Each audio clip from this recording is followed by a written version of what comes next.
तार्किक परीक्षक आणि निरीक्षक व इथं बसलेले माझ्या बालमित्रांनो सर्वांना माझा नमस्कार। मी तुमच्या समोर विषय सादर करीत आहे माझ्या स्वप्नातील भारत। जहाँ डाल डाल पर सोने की चिड़िया करती है बसेरा, वो भारत देश है मेरा, वो भारत देश है मेरा। पश्चिमेला अथांग समुद्र, पूर्वेला बंगालचा उपसागर, दक्षिणेस स्वामी विवेकानंदाची कन्याकुमारी आणि भारत मातेच्या शिल्पेचाच मानाचा तुरा खोवल्यासारख्या स्वर्गभूमी सुंदर काश्मीर। असाच आहे माझा भारत देश, होय असाच आहे माझा भारत देश, विविधतेने नटलेला। पण खंत याची वाटते की आज हवी तशी प्रगती, हवा तसा स्वप्नातला भारत दिसत नाही। भ्रष्टाचाराशी मैत्री करून इमानदारी विसरून गेलो आपण। पूर्वी ना इनामापेक्षा इमान हा शब्द वकिलांसाठी महत्त्वाचा होता। आजही खंत याची वाटते भ्रष्टाचाराशी मैत्री करून इमानदारी विसरून गेलो आपण। या सूर्याला, या धगधगत्या सूर्याला गुन्हेगारीचं ग्रहण लागलंय, म्हणून आज मला माझ्या स्वप्नातील हा विषय देण्याची वेळ आलेली आहे। म्हणून आपण सर्वांनी मिळून एक असा भारत घडवूया ज्या भारतामध्ये गुन्हेगारीचं ग सुद्धा नसेल, भ्रष्टाचाराचे राज्य नसेल, इमानदारीचे राज्य असेल। मित्रांनो, असा असेल आपण घडवलेला भारत, जो डॉक्टर एपीजे अब्दुल कलाम यांनी साधलेल्या महासत्तेकडे वाटचाल करणारा असा असेल माझा भारत। मित्रांनो, भगतसिंग, राजगुरू, सुखदेव यांसारख्या शूरांनी आणि वीरांनी आपल्या देशासाठी रक्ताचा सडा सांडला व आपल्या देशासाठी स्वतःचे प्राण गमावले।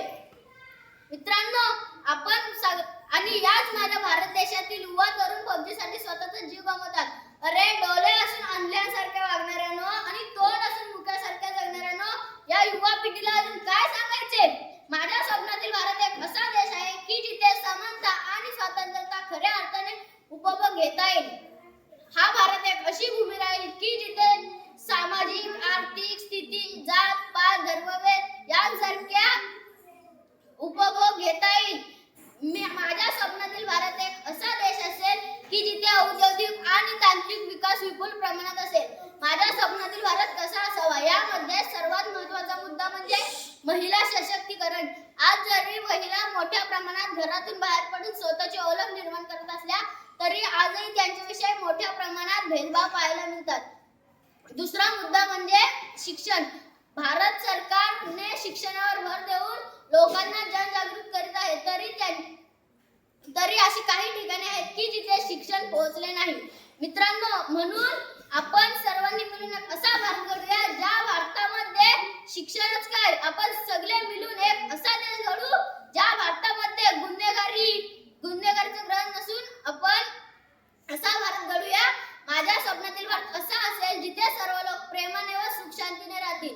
मित्रांनो, असा असेल आपण घडवलेला भारत। मित्रांनो, मी माझ्या स्वप्नातील भारत ह्याची कल्पना करतो की जो पूर्णपणे शोषणमुक्त असेल, शेतकरी मजूर यांचे शोषण होणार नाही। माझ्या स्वप्नातील भारत घडवण्यासाठी मी तमाम भारतीयांना एवढे आवाहन करेन, तुमच्या मनगटात ताकद आहे सिंहालाही कव्यात घेण्याची, तुमच्या नजरेत जरबा आहे मृत्यूलाही कापवण्याची। अरे, पुन्हा एकदा या आव्हानाला लोळवण्याचं आव्हान द्या। तुमच्या आमच्या सर्वांच्याच भारत देशात पुन्हा एकदा सोन्याचा धूर वाहू द्या, पुन्हा एकदा सोन्याचा धूर वाहू द्या।